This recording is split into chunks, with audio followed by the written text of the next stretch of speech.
بسم الله الرحمن الرحیم. د غرمې خوب. د غرمې خوب ذهن ښه کوي او د خطرناکو ناروغیو مخه نیسي. د غرمې پر مهال لږ خوب کول قیلوله بلل کېږي. دغه خوب نبوي سنت دی. اوسنۍ برتانوي څېړنه وایي چې د ماسپښین پر مهال یوه اندازه خوب د انساني ذهني صلاحیتونه ښه کوي. د انګلستان په لیډز پوهنتون کې یوه نوې ترسره شوې څېړنه وایي چې د ماسپښین پر مهال ډیری خلک پر خپل کار لګیا وي، په داسې حال کې چې دغه وخت کې تمرکز نشي کولی او د ذهن تخلیقي ځواک هم کمزوری کیږي.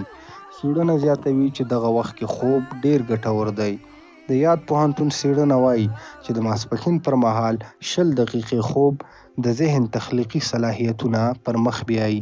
څېړنه وایي چې د ماسپښین خوب د ذهن د قوت ترڅنګ د زړه ناروغۍ او ډیپریشن ته هم ګټور دي. د انګلستان د لیډز پوهنتون دغه څېړنه کې تر 3 لکو ډیرو کسانو برخه اخیستې ده. د څېړنې په پایله کې د ماسپښین پر مهال پر خوب ټینګار شوی دی. د یادونې وړ ده چې دغه خوب په عربي کې قیلوله بلل کېږي او رسول الله صلی الله علیه وسلم پرې ټینګار کړی.